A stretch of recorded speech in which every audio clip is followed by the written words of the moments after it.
Sherlock Holmes and the Case of the Vanishing Ledger, by Paisley MacDonald. It is a peculiarity of my long association with Mr. Sherlock Holmes that the most consequential of his cases have arrived not with fanfare, but with the quiet, almost apologetic knock of a man who has exhausted every other recourse. So it was on a raw Tuesday evening in the autumn of 1894, that year of Holmes's triumphant return from the cold, when the fog pressed itself in thick yellow coils against the bow windows of Baker Street and the fire in our hearth was the only argument against despair. I had been reading, though I could not have told you what. Holmes sat opposite me in his mouse-coloured dressing-gown, a pipe clenched between his teeth and a sheaf of chemical notes spread across his knees, though I noticed his eyes had not moved along a line in some 20 minutes. He was, as he so often was in those weeks following his return from the continent, restless in a peculiarly still way, like a clock wound too tightly, its hands barely trembling. "Someone is debating whether to ring the bell," he said, without lifting his gaze. I set down my book. "I hear nothing." "Precisely. A hansom stopped outside 50 seconds ago. The passenger has not moved. A man of resolution would already be at our door. A man of cowardice would have ordered the driver on. This one stands on the pavement in a November fog, which suggests a man of purpose paralysed by pride." He set his notes aside. "He will ring within the minute." He rang within 30 seconds. The man who was presently shown up by Mrs. Hudson was somewhere between 50 and 60 years of age, dressed with the severe elegance particular to those city gentlemen who consider ostentation a form of weakness. His frock coat was impeccably brushed, his whiskers trimmed to mathematical precision, his watch chain of plain gold. Yet his eyes betrayed him. They were the eyes of a man who had not slept, shot through with the red traces of anxiety, darting first to Holmes and then to me with the involuntary calculation of someone pricing the cost of disclosure. "Mr. Holmes?" His voice was controlled, a banker's voice, trained to reveal nothing that was not intended. "I am Edwin Hale, senior partner of Blackthorn and Hale. I am given to understand that you occupy yourself with delicate matters." "Sit down, Mr. Hale." Holmes gestured to the basket chair across from him with the languid authority of a man at his own hearthside, which, of course, he was. "You have not slept. You travelled directly from the city. The clay on your left boot is consistent with the pavement near Threadneedle Street, where they have been repaving. You have already consulted a solicitor today and found his counsel inadequate, or you would not be here.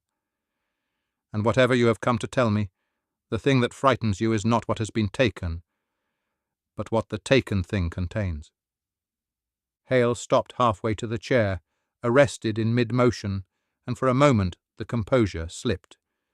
Then he recovered himself, sat, and folded his hands across his knee with the careful deliberateness of a man who cannot afford another such lapse.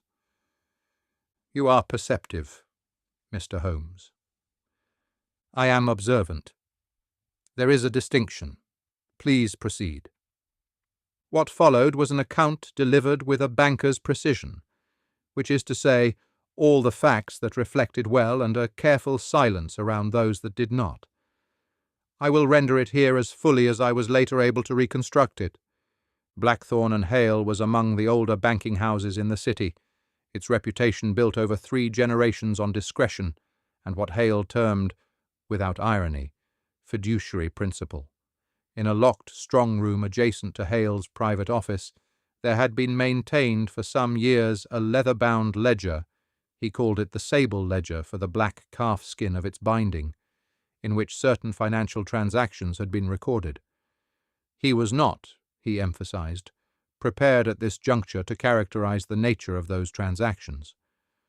What mattered was that the ledger had been present in the strong-room at 4:30 on the previous afternoon, verified by Hale himself, and absent when the same room was opened at 8 o'clock this morning.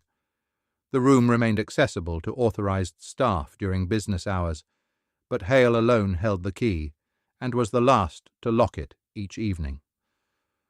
The door had been secured at approximately 5 o'clock on Monday, bore no signs of forced entry, and every employee of the bank had, in Hale's assessment, an unassailable alibi for the hours after that locking. "Yet the ledger is gone," Holmes said. "The ledger is gone."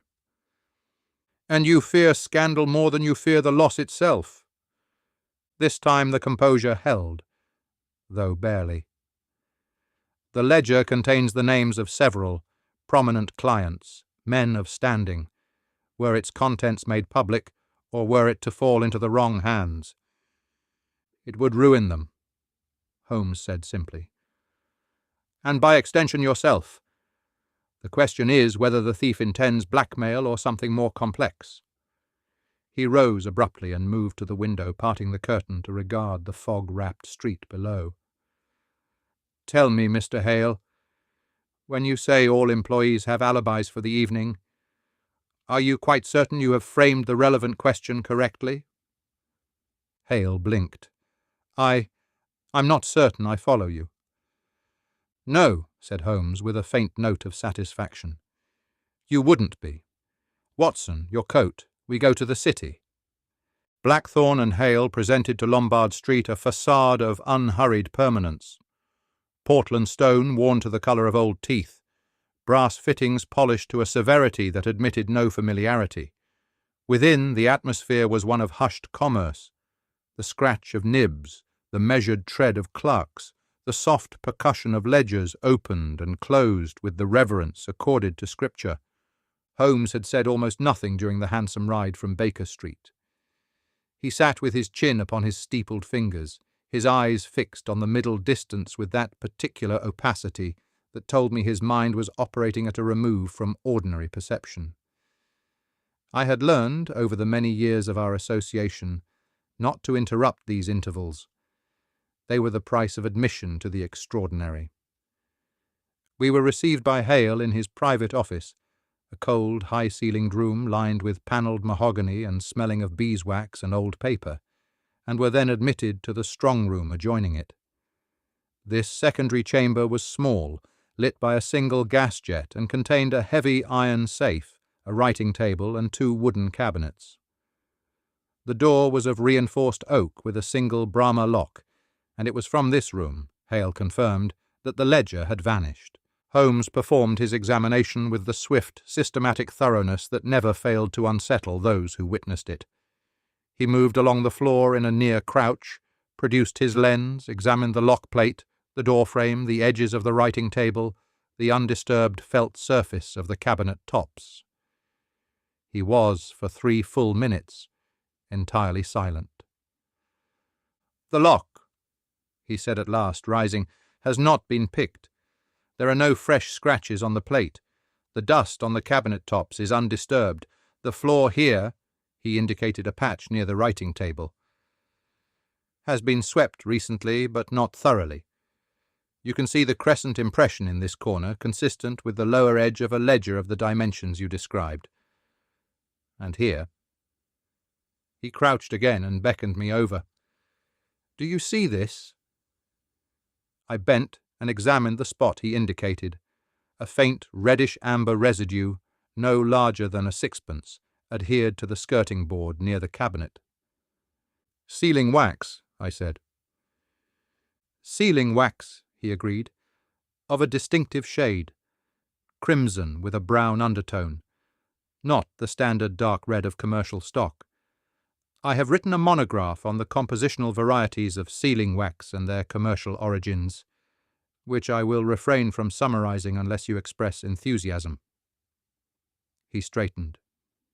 "More to the point, it is not the wax used in this establishment." He crossed to the writing table and lifted a stick of the bank's own wax from the tray beside the blotter. It was a deep, uniform carmine. The difference, to my eye at least, was subtle. To Holmes, apparently, it was decisive. "And this." He indicated the cabinet on the right where the ledger had presumably been stored. The wooden surface of the central shelf bore, in the fine grey dust of accumulated weeks, a rectangular imprint roughly 12 inches by 8. Around it the dust remained undisturbed, but the imprint itself was clean, consistent with an object removed without haste and without force. The ledger was lifted cleanly by someone who knew its precise location. And note the absence of any disturbance to the dust on either side of the imprint. The removal was precise. Practiced, even. As Holmes straightened from his final examination of the cabinet, I became aware that we were being observed. Through the half-open door to the corridor stood a man I had not previously seen. Tall, well-dressed in the manner of someone who spends considerably on appearances, his cravat a shade too fashionable for the prevailing tone of the establishment. He was watching Holmes with an attention he made no effort to conceal, and when he caught my eye he did not look away, but rather offered a small, composed nod, as though he had every right to be there, which perhaps he had. Hale, noticing the direction of my gaze, performed a brief introduction. Basil Fenwick, his junior partner, who had heard of our arrival and wished to place himself at our disposal. Holmes glanced toward him once, the swift, comprehensive glance that catalogued and dismissed in a single motion, and returned to his examination without reply. Fenwick withdrew. He turned to Hale. "I will need to speak with every member of your staff who was present yesterday, individually and without forewarning. The witnesses assembled in the bank's small conference room at Holmes's instruction, a succession of clerks, cashiers, and assistants, summoned without explanation from their desks and asked to wait, which they did with the fidgeting discomfort of people unaccustomed to being observed. The room itself was a narrow, gas-lit affair with a single window giving onto a light well, a table of scarred mahogany, and 4 wooden chairs arranged with the defensive precision of persons who feared what sat across from them. Holmes had requisitioned it from a startled under-manager with a pleasantness so complete it admitted no refusal. I shall not record every interview in full, for many yielded nothing beyond the general atmosphere of an institution unaccustomed to scrutiny. Holmes asked his questions with deceptive mildness, his manner that of an interested academic rather than an investigator, leaning slightly forward, head inclined, his grey eyes carrying that expression of benign curiosity which I had come to recognize as its precise opposite. He asked about routines. He asked about habits of the building, which doors were locked at which hours, which corridors were habitually empty after 4:30, whether sound carried between rooms on the upper floor.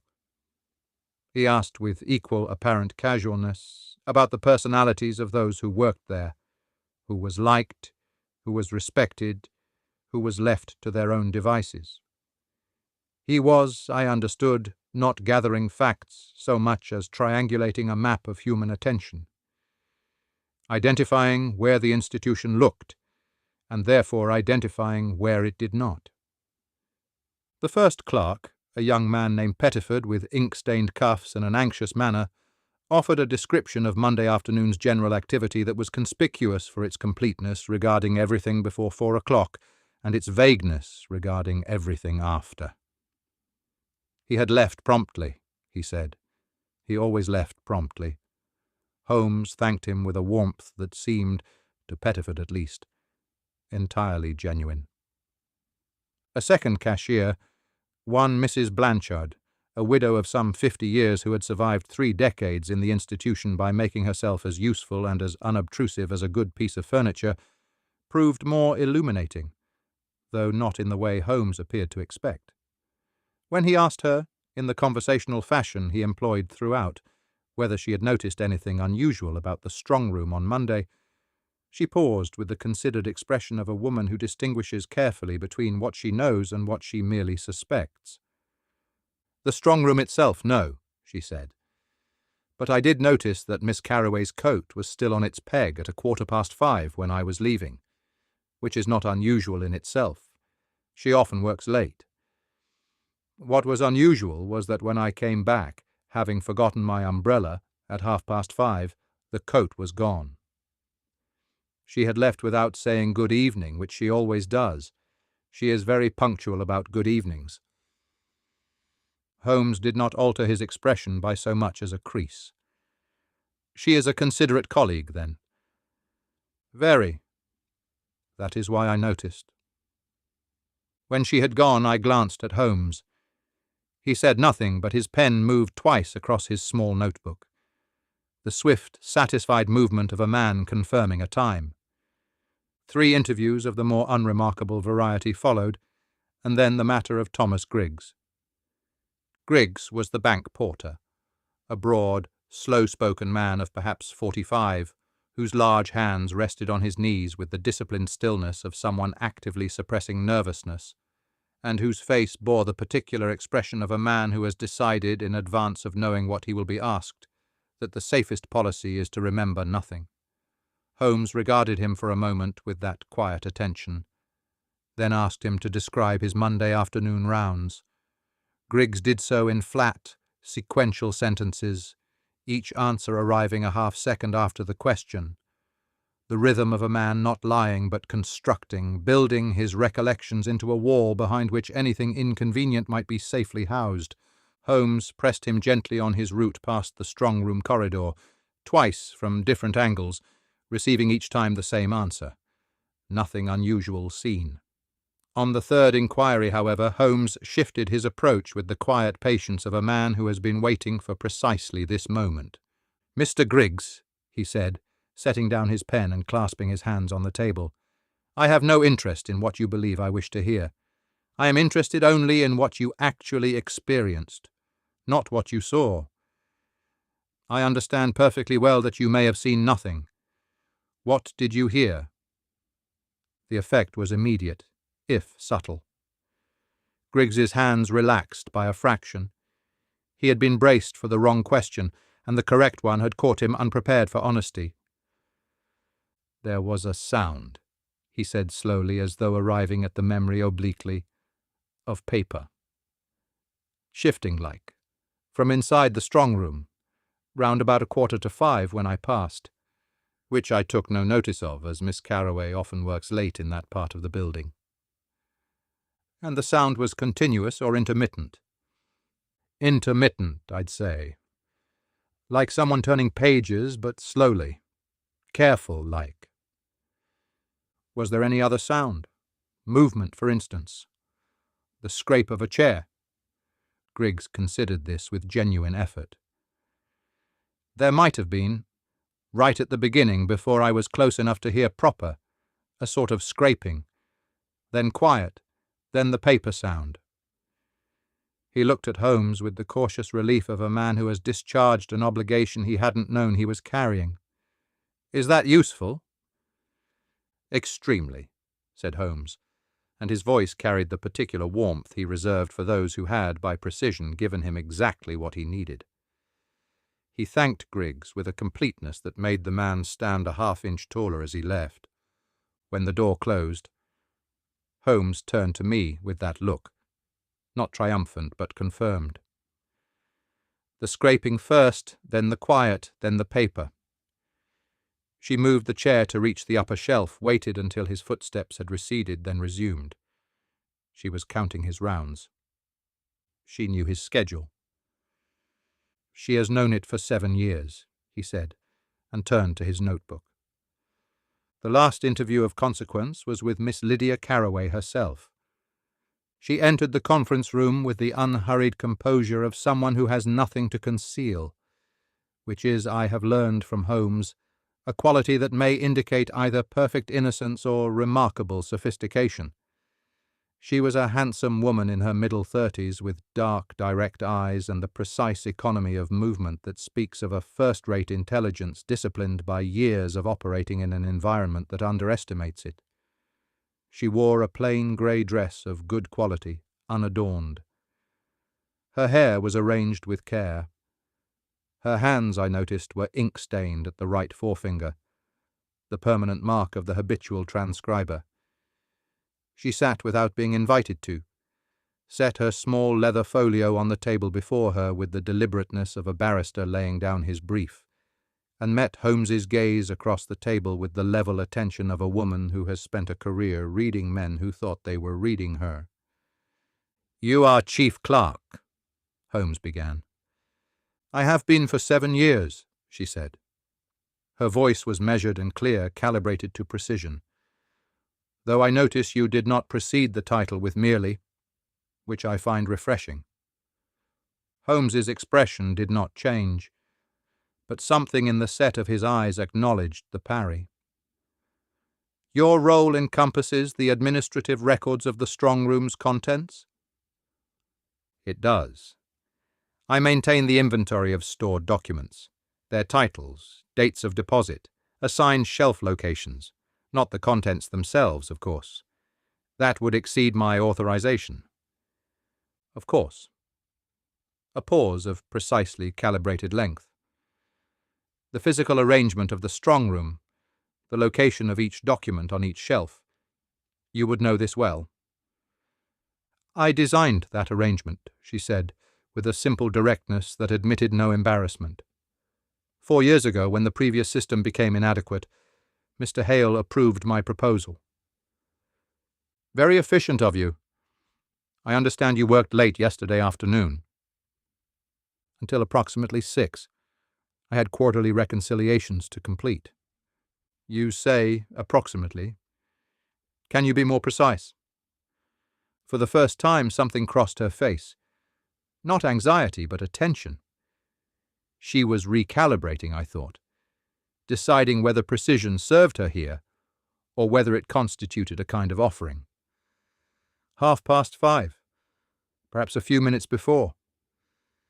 You left without saying good evening to Mrs. Blanchard." This time the pause was longer, a full 2 seconds, long enough to be felt in the room. "I did not see her. I assumed she had already gone."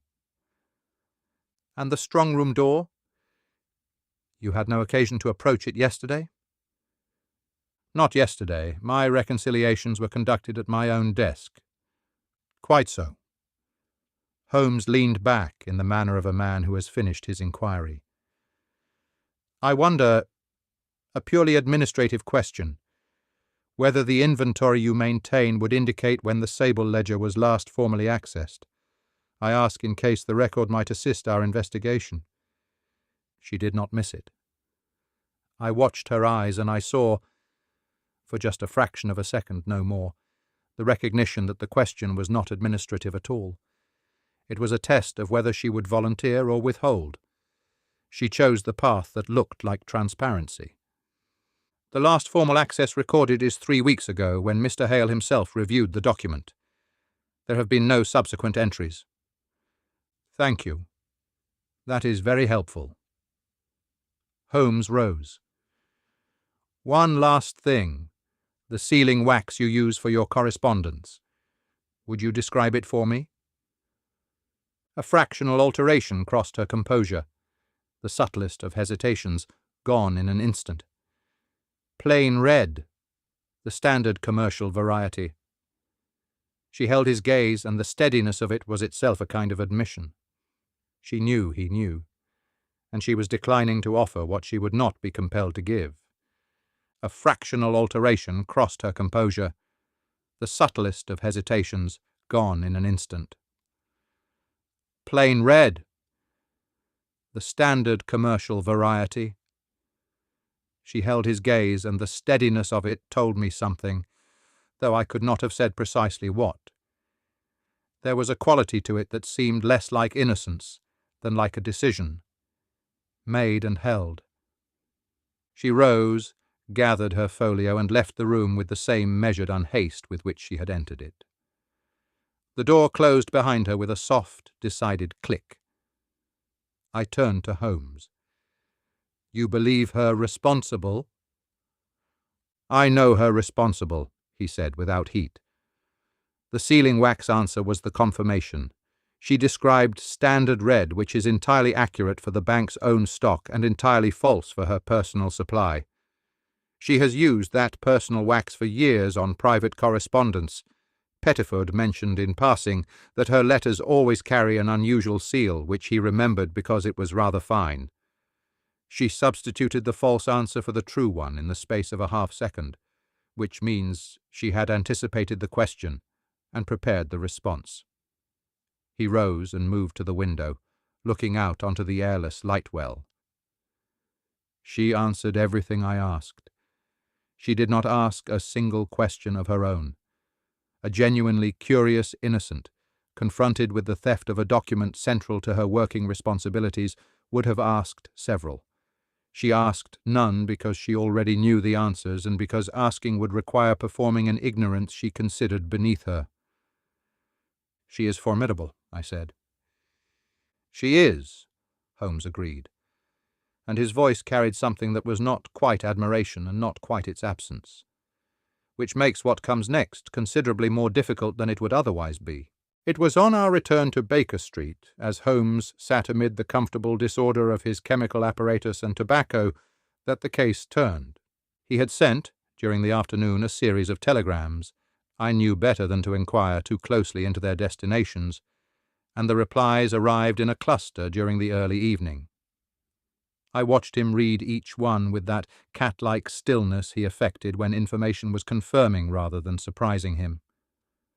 The last reply, however, produced a different response. He read it twice, set it down, and then sat entirely motionless for nearly a minute before reaching for his pipe. "Come here, Watson." I crossed to his desk. The telegram read, "Initials CL not known to this establishment / no such party holds account / message received. Friday as stated / content retained per request." What does it mean? "It means," said Holmes slowly, "that on Friday last, 3 days before the theft itself, a telegram was dispatched under the initials CL to a forwarding institution in Cheapside, arranging the delivery of a package to an address in Hoxton." He rose and began to pace, which meant the connections were assembling. "CL is not a person known to that establishment, and no account exists under those initials. It is a misdirection, but a particular kind. Reverse them, and you have LC. The sender was not concealing their identity so much as inverting it. A small vanity, perhaps, or a private signature. Either way, a tell." "Then who is the actual sender?" "Consider." He stopped pacing. "The ledger was removed before closing hours on Monday. Griggs's testimony establishes that a person was in the strong room no later than 4:45. The locked room scenario, Hale discovering the absence only this morning, was a staged illusion, designed to obscure the fact that the theft occurred while the thief was still legitimately present on the premises. The ledger was not stolen from a locked room. It was removed in broad daylight by the one person whose presence near that room at that hour would excite no comment whatsoever." "Miss Carroway," I said. "The wax is hers, a personal variety, not the bank's stock, used to reseal or reaffix something that required a seamless appearance. The ledger imprint suggests careful, unhurried removal. The telegram was dispatched in advance. She had planned this not over days but over weeks, perhaps months." He sat down again and fixed me with that grey, precise gaze. "The question is not how. It is why." I considered. "The outline of her motive is plain enough if one looks beneath the surface. A woman of obvious intelligence, confined by convention to a clerk's desk, surrounded by the men who benefit from a system she cannot fully enter. It would breed resentment enough." "Stronger than resentment," Holmes said quietly. Among the telegrams he had dispatched that afternoon, one had gone to a contact at the bankruptcy registry. The reply, which he now passed across to me, confirmed a detail he had evidently been expecting. Miss Carroway's father, one Henry Carroway, had operated a small merchant bank in the 1870s. It had failed, catastrophically, in 1879, not from mismanagement, but after a series of coordinated financial manoeuvres by two larger institutions, the records of which had subsequently been expunged from the public register. One of those two institutions had been, in a slightly different form, the precursor to Blackthorn and Hale. I set down my brandy. "She has been inside the enemy's own office for 7 years. Working, learning, waiting." Holmes permitted himself one of those rare, complicated expressions that lay somewhere between admiration and unease. I confess, Watson, that when I encounter a crime organised with this quality of patience and intelligence, I find myself more interested in why justice sometimes appears on the wrong side of the law than in the mere mechanics of apprehension. "Nevertheless," I said. "Nevertheless," he agreed. He was already at the mantelpiece, reaching for his coat. "The forwarding institution in Cheapside will have a record of the collection arrangement. The day, the description of the collector, the onward address. These institutions retain such records as a matter of commercial prudence. I expect to have the ledger's location within the hour." Hale's Mayfair townhouse stood behind its black iron railings with the gravity of established prosperity. Holmes had been absent for the better part of 3 hours. He returned shortly before 8 without elaboration, changed his coat, and dispatched a further pair of telegrams, one to Scotland Yard and one to Hale's Mayfair address. He said nothing of what those hours had contained, and I had learned not to inquire until he was ready to tell me.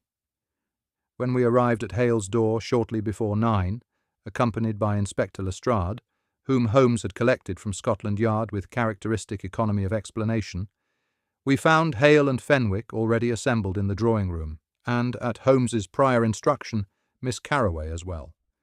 Basil Fenwick I had not previously encountered in person, though his type was familiar enough. A junior partner of the sort who advances on family connection rather than ability, a man in his early 40s carrying the disaggregated look of someone whose expenses routinely exceed his means. His cravat was fashionable. His hands, I noticed, were slightly unsteady. He had, I learned later, been called to attend on the pretext that his evidence regarding the bank's evening procedures was required.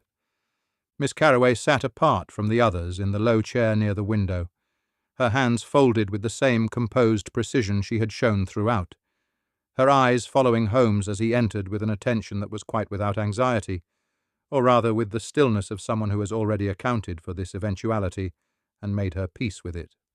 "Gentlemen," and Miss Carroway, Holmes began, standing before the fire with his hands clasped behind him. "I will be brief. The disappearance of the sable ledger from Blackthorn and Hale was not achieved by any external party, nor by the application of any instrument to the lock of the strong room. The theft occurred before the room was locked for the evening, between the hours of 4 and 6 o'clock on Monday last, executed by a person with authorized access to the strong room's contents, intimate knowledge of its physical arrangement, and the intelligence to construct a false timeline of sufficient persuasiveness to delay inquiry by the better part of 12 hours.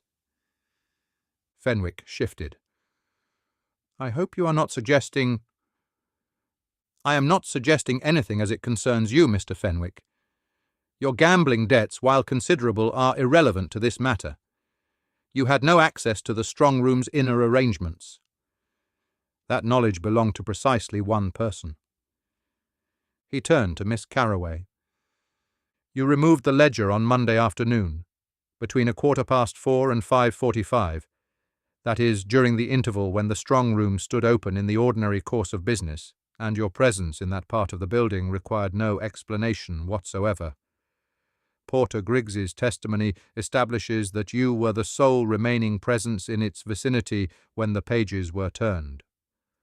Holmes produced, from his coat pocket, the characteristic small envelope he used to preserve physical evidence, and tipped onto the mantelpiece a fragment of reddish sealing wax. "This was found at the skirting of the cabinet where the ledger was stored. It is not bank stock. A cursory examination of your desk supplies would, I suspect, provide the match. The wax was used to reseal the address label of the package you prepared, a package dispatched on Friday in anticipation of Monday's action, via telegram under transposed initials to an accommodation address in Hoxton." The room was very quiet. The fire crackled. Miss Carroway had not moved. "The handwriting discrepancy in the ledger copies," Holmes continued, "where certain entries were rewritten in a marginally different hand, suggesting verification rather than original transcription, confirms that you had read, catalogued, and in some cases physically recopied the ledger's contents before its removal. This was not impulsive. This was the culmination of years. Hale had gone a grey colour. Mr. Holmes. The contents of the ledger, Holmes said, turning to him with a coolness that I found privately bracing, are, as you are avidly aware, not the property of the innocent. They record transactions that would, if made public, disgrace a number of individuals who have relied upon the assumption that power is its own protection. I am an investigator, Mr. Hale. I recover what is lost and identify who is responsible for its loss. What subsequently occurs in a court of law is a matter for Inspector Lestrade. He glanced once toward Lestrade, who had remained in the doorway with the expression of a man following the thread at a 3-beat remove. The accommodation address in Hoxton was a relay only. The package was collected thence and conveyed to its true destination, the second room of a warehouse in Canning Town, the address for which you will find in my accompanying note. I secured it this afternoon. For the first time, a fractional alteration crossed Miss Carroway's face. Not surprise, precisely, but a kind of recalibration. You have had it since this afternoon. Since 2:30. A duplicate, which you kept for your own security, was recovered from your lodgings in Marylebone by arrangement with your landlady, who is a sensible woman and required only the assurance that she would not be inconvenienced. She studied him for a long moment. Then you know everything. I know the facts of the matter. I do not presume to know what it cost. Something in her composure altered then, not broke precisely, but softened, in the way that stone does not break but is worn, over time, to a different texture. My father spent 30 years building what they destroyed in 18 months, she said, quite steadily, and they buried the records so thoroughly that no solicitor would touch the case. I applied to Blackthorn and Hale as a clerk, because it seemed to me that the only way to reach the truth they had hidden was from within the institution itself. 7 years. A pause. I was very patient. You were extraordinary, Holmes said, and there was, beneath the precision of the observation, something that was not quite approval and not quite sympathy, but resided very closely to both. Lestrade stepped forward. Miss Carroway, I'm afraid I must ask you to come with me. She rose without drama, gathered her coat from the arm of the chair with the same unhurried composure she had maintained throughout, and preceded Lestrade to the door. At the threshold she paused. You relied, Holmes said quietly, completing the thought as though he had been waiting for her to look back, upon the blindness of those who never truly saw you. Unfortunately, I make it my profession to observe precisely such individuals. She held his gaze for a moment. Then, almost imperceptibly, she nodded, not in defeat, but in the manner of one professional acknowledging another, and was gone. The fog had not lifted when Holmes and I returned to Baker Street, though it had thinned to the colour of pewter by the time Mrs. Hudson set the supper tray before us. Holmes ate nothing, as was frequently his custom after a case, and sat instead with his violin across his knees in that contemplative posture that meant he was not yet done thinking, merely done acting. I helped myself to cold beef and mustard, and considered what had been, in its way, one of the more unsettling cases I'd been privileged to witness. Unsettling not for its complexity, which was considerable, but for its moral texture, which was more complicated still. What will become of her? I asked at last. The courts will do what courts do, Holmes said. Weigh the law against the facts and produce a verdict calibrated to the interests of propriety rather than justice. She will likely receive a custodial sentence. The prominent gentlemen whose names appear in the ledger will likely receive nothing whatsoever.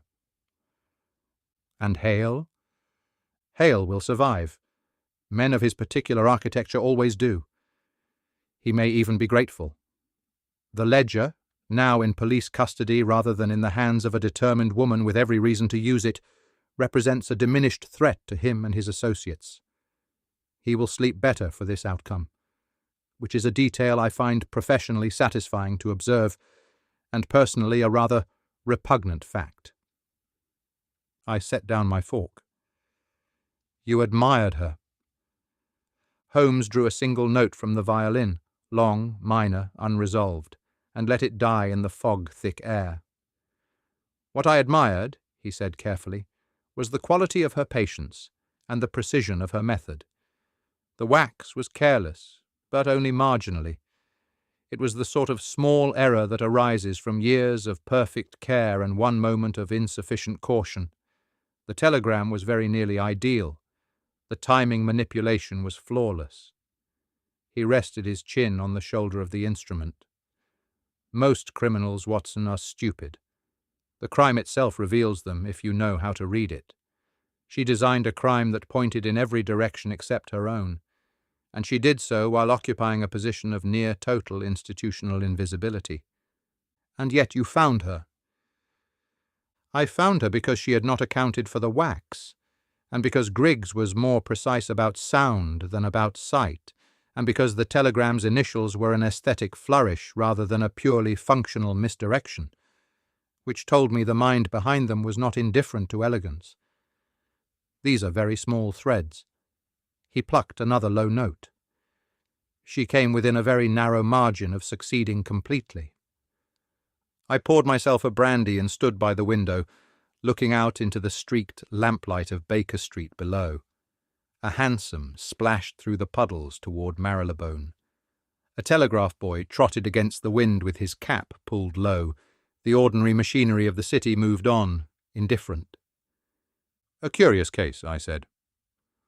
Holmes drew the bow across the strings in a minor arpeggio that descended and did not resolve. "A curious case," he agreed softly, "where justice and crime walk so closely together that one scarcely knows where to draw the line. Miss Carroway stole. She also levered open, at the cost of 7 years of her life and her own eventual imprisonment, the buried proof of another theft far larger than her own. Whether the law will acknowledge that distinction is, I suspect, doubtful. Whether history will is another matter entirely." He began to play then, a slow, modal air of his own composition, one I had not heard before, with a particular quality of precision and sadness running simultaneously through it, like two voices in the same room that cannot quite address each other directly. I did not interrupt. I sat in my usual chair, the brandy warming in my hand, and listened as the fog continued its slow and patient erasure of the city outside, until only the lamplight and the music remained.